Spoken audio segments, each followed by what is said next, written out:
Chicos de quinto, esta es la clase del 11 y 13 de mayo de historia. Esta clase es presentada por pintacasasadomicilio.com. No traigas tu casa, nosotros vamos y la pintamos a la comodidad de tu hogar. Comenzamos.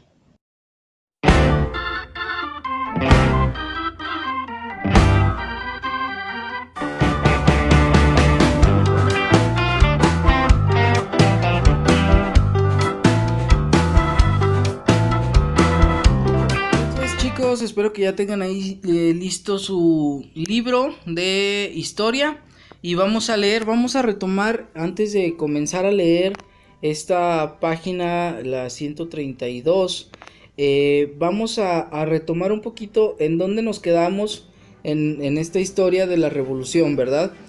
Recordemos que estamos en el contexto, perdón, o donde nos quedamos fue que llega Madero al poder. Francisco y Madero llega al poder y los zapatistas y los villistas, Zapata en el sur, Francisco Villa en el norte, dos líderes del movimiento revolucionario, se vuelven contra él, contra Francisco y Madero, porque empiezan a observar que Francisco y Madero no tiene la capacidad, o no tiene o no empieza a cumplir inmediatamente las promesas o lo que prometía el movimiento revolucionario.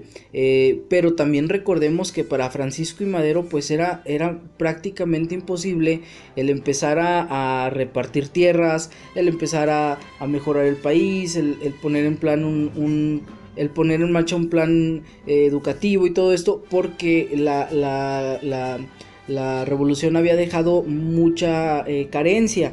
Entonces era muy difícil para Madero llegar y hacer todo inmediatamente y empezar a reconstruir el país.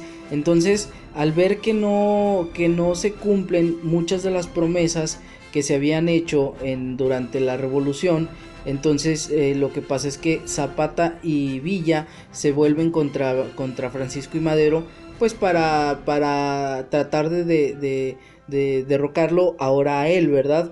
Y vamos a ver ahorita dos personajes que entran en este punto. También nos quedamos al último con que aparece Pascual Orozco, también un personaje importante dentro de la revolución.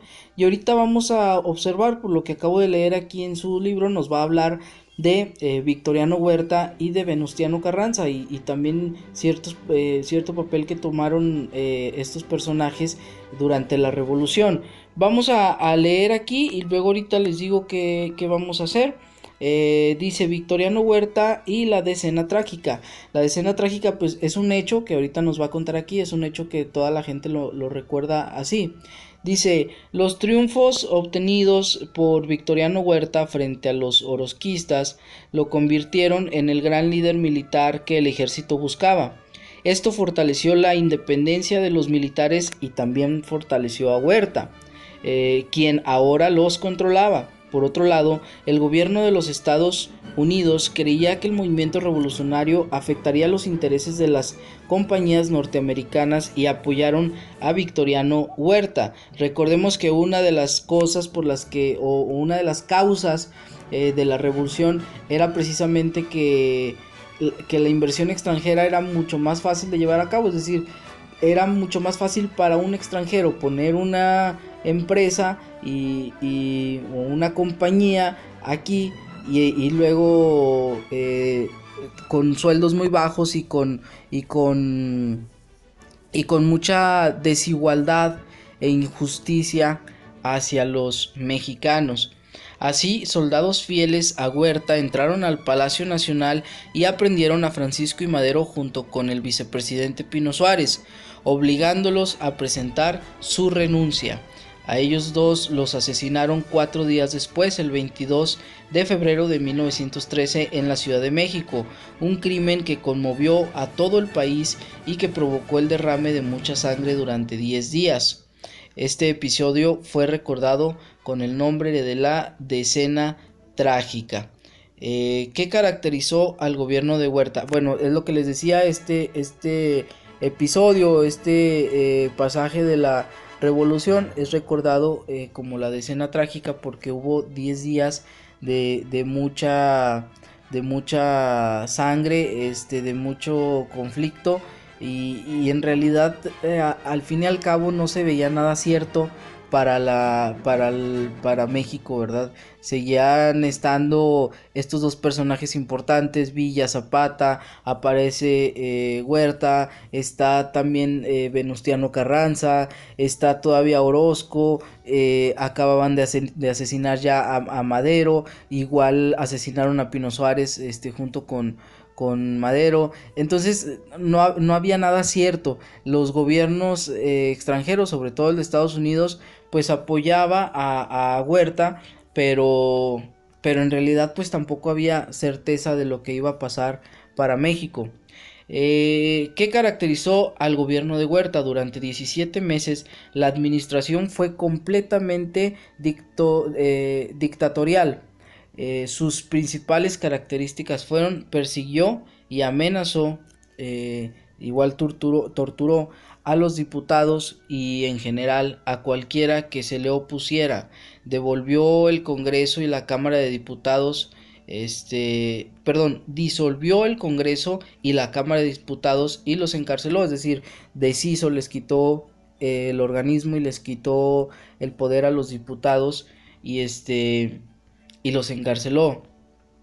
Su poder se basó en el apoyo de los militares, colocó a los militares como gobernantes de estado y en la dirección de ferrocarriles, fábricas y la educación.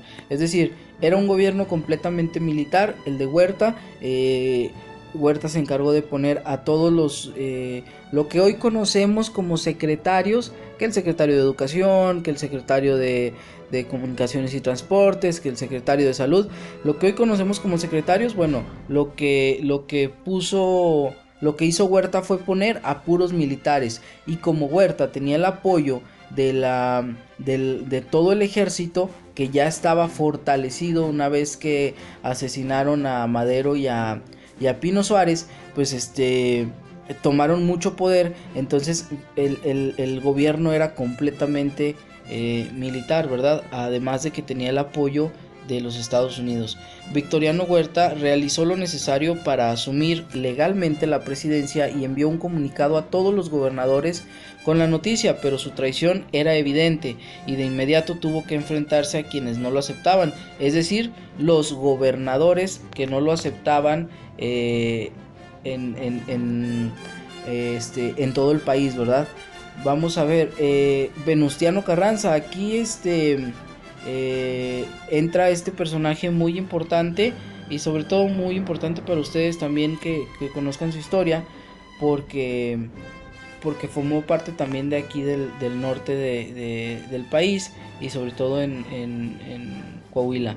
Dice, tras conocerse los sucesos ocurridos en Ciudad de México, el gobernador de Coahuila, Venustiano Carranza, comunicó que no reconocería al gobierno de Huerta y decidió contactar a los jefes revolucionarios para iniciar la lucha contra este.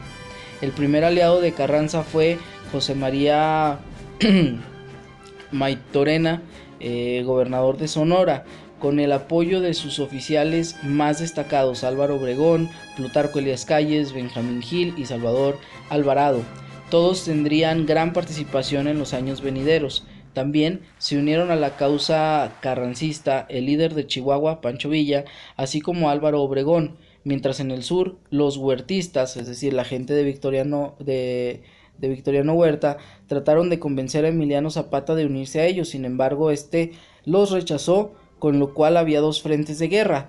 ¿Qué dos frentes de guerra nos menciona aquí? Bueno, que ahora Huerta intentó convencer a Emiliano Zapata de que se uniera a él, pero a pesar de que no había mucha comunicación entre el norte y el sur, pues los dos, Emiliano Zapata rechaza a Victoriano Huerta y por este lado Venustiano Carranza logra aliarse a Francisco Villa y entonces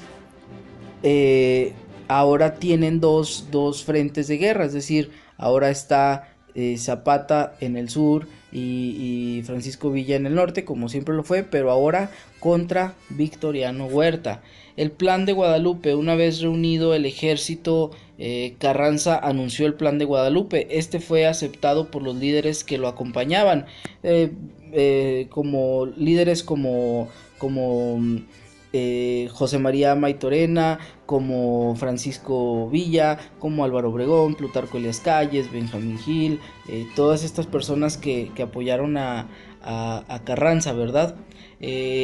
En este no se mencionaban cambios como repartición de tierras o reformas laborales, porque el objetivo era expulsar a Huerta nada más y reformar el gobierno para luego dar paso a los demás cambios. Entre sus principales propuestas del plan de Guadalupe estaba desconocer a Victoriano Huerta como presidente. Obviamente era el fin de este movimiento que surge después de que Huerta toma la posición legalmente del país.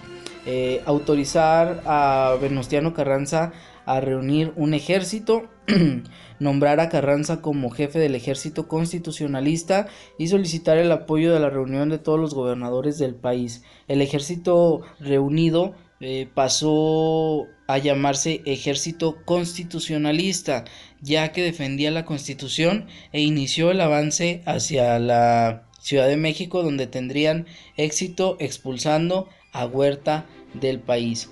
Y bueno, niños, pues aquí tienen estos dos personajes que fueron muy importantes o que fueron muy destacados dentro de la revolución, tanto Huerta que aprende a Madero y lo derroca. ¿Por qué Huerta tenía, recapitulando un poquito, por qué Huerta tenía ese poder? ¿Por qué Huerta pudo llegar hacia el poder y tomar legalmente? Bueno, uno, importante, tenía el apoyo de Estados Unidos.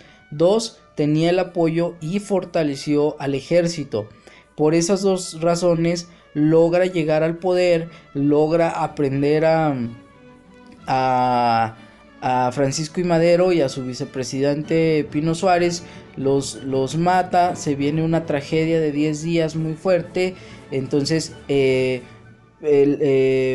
Huerta ya está en el poder y dice, ahora sí, nada más me falta avisarle a todo el país que ya soy el presidente. Empieza a enviar comunicados a todo el país de que ahora yo soy el presidente. Y entonces en Coahuila dice Venustiano Carranza, no, a ver, espérame, ¿cómo que ya me cambiaste de presidente? Si todavía no podemos quitar al otro y ahora ya llegas y te pones tú, no, a ver, véngase. Y entonces Venustiano Carranza inicia este movimiento carrancista. Se le une Francisco Villa, se le une José María Maytorena, se le une oficiales como Álvaro Obregón, como Elias Calles, y en el sur intenta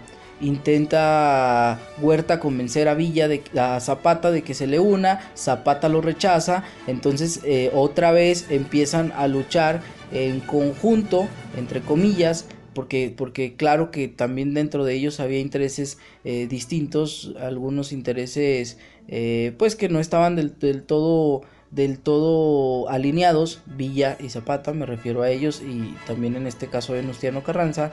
Y entonces Venustiano Carranza empieza este movimiento, hace el plan de Guadalupe y desconocen a Victoriano Huerta. Entonces estos dos pasajes de la revolución, en donde ya entra estos personajes, ya personajes diferentes, y donde al fin y al cabo se sigue viendo un futuro incierto para México, donde al fin y al cabo no está todavía, expulsan a Huerta del poder, pero ya veremos qué sigue después. Y pues bueno, por lo pronto vamos a contestar las preguntas de la página 132 y 133. Me las van a copiar en su cuaderno. Ahora quiero que también me investiguen un poquito la biografía de Venustiano Carranza. Así que me van a, como son dos clases, recordemos que esta es la clase del 11 y del 13, entonces para uno me van a copiar las dos preguntas, que son poquitas, las dos páginas, 132 y 133, y luego me van a en el trabajo del 13, que sería del miércoles, me apuntan, me investigan, perdón, la biografía de Venustiano Carranza y me la anotan en su cuaderno. Sale una biografía pequeña de no más de una página. Niños, ¿quedó claro? Voy a repetir para que no haya dudas, ¿sale?